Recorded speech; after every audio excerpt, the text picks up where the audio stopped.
is Keiko, born and raised in Japan. For those who may not be familiar with me, my background is in epidemiology in public health. But tonight, I define myself as emerging writer, community organizer, watercolor enthusiast, and mother to a daughter. I have a deep passion for uncovering connections. In particular, I look for the factors that contribute to human flourishing.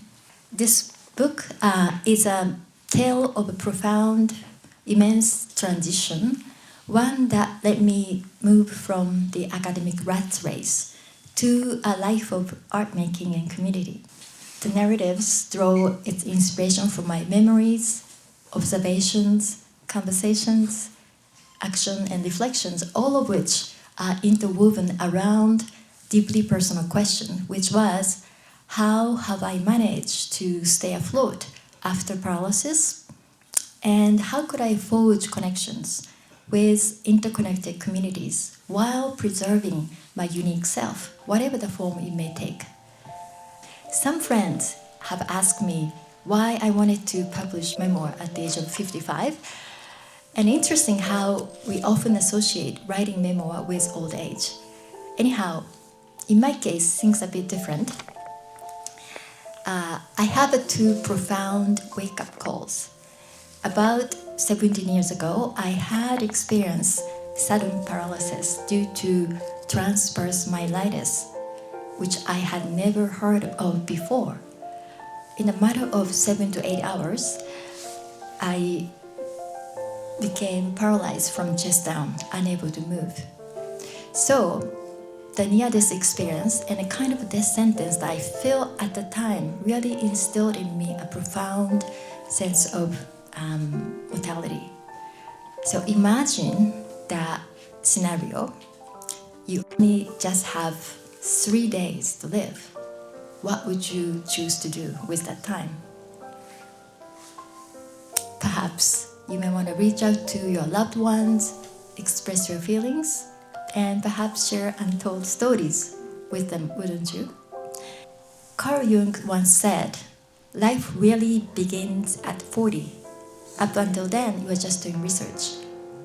I could not agree more. When I was at the Columbia University, I focused my study on the role of social support and network in cancer prevention and control. And I was acutely aware of how these networks impact significantly our health and resilience. But at that time, I was able-bodied and highly independent, so I did not really experience what does it really mean, what does a social support network means. But then, when I got paralyzed at the age of 39, I found myself confronted with daily challenge of life in a wheelchair, essentially conducting a deeply personal research. And what I found was the significant role of co-creation in shaping these networks. Social support networks are not mere group you will find or join or belongs to or receive from. They are dynamic entity that we collectively construct through giving, sharing, and reaching and such.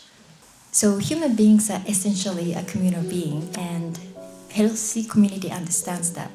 So unfortunately though, we often drift into isolation. So this realization fuels my desire to share my insights through storytelling. So here, I like to read one segment called Preschool, which illustrates my first kind of a co-creation moment. At the beginning of the interview, Leslie noticed my wheelchair and asked what had happened to me. It was rather abrupt, but not obtrusive. Following day, I received an email from Leslie. You glided through the room like gazelle. You are a courageous young woman, and I know that one day you will be able to do all the things you wish to do. The love that you spread just by being yourself, will help you to overcome all obstacles now in your path. I was incredibly moved. Shortly after my discharge from the NYU hospital, I felt as if I were a returning soldier who lost his limbs in the war. But I was gradually becoming more confident getting around the city in my electric wheelchair. And after Bernard, I felt like I was ready for the next step, just as Maya was. I felt encouraged and validated in Leslie's warm presence.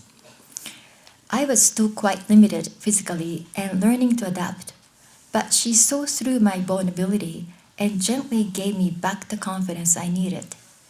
One day, a young woman who I knew before my diagnosis told me, out of curiosity and good intentions, that she would be frightened to travel outside on her own if she were wheelchair bound, and that I was very brave.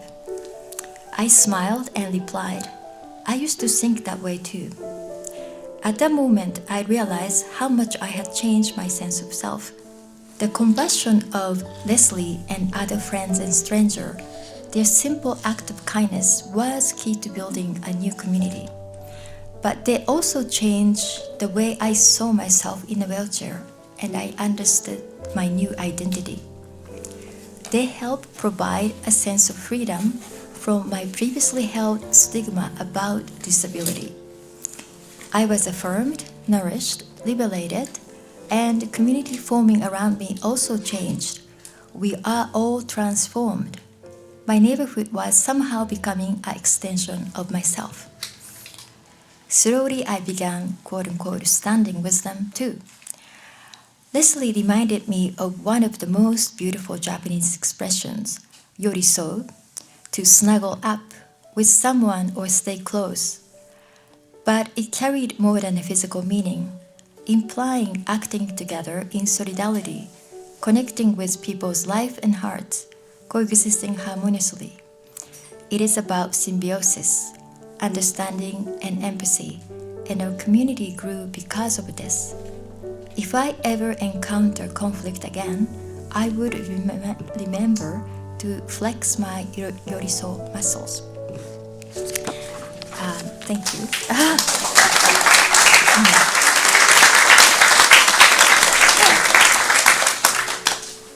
Okay, Daniel. What's next for you in your life? Thank you.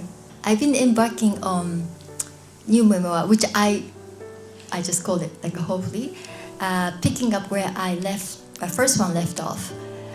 Unlike first one, which I could draw on my memories, past experiences, but this one is more like a real-time reflection and introspections as I navigating through a completely new phase of my life. Of course, I don't know where I'm going, but I'm looking forward to the new journey. Yeah, thank you. Can you tell me a bit about your creative process? When you sat there, I don't know if you wrote it by hand or on your computer, but you had a blank screen or a blank piece of paper. Mm-hmm. And how did you start and where did it go? I can't write if I'm not moved. As you know, English is not my native language, so expressing precisely what I want to mean is not a second nature to me. But I often work with images and then just start writing. The power of just starting will propel you to go somewhere. Yeah. Well, then, thank you for enduring this non-stop talking, but thank you so much for everyone for coming. I'm so grateful. But look, congratulations, you did it too. Okay, I got last coffee in the room. Oh my gosh, okay. Could you please? I will. It's a wonderful So good to see you, oh my gosh. Same here. Yeah. Thank you so much, Keiko. Yeah. Thank you. No, I'd love for you to sign Oh, thank you. on Yes. that lovely page. Yes. You can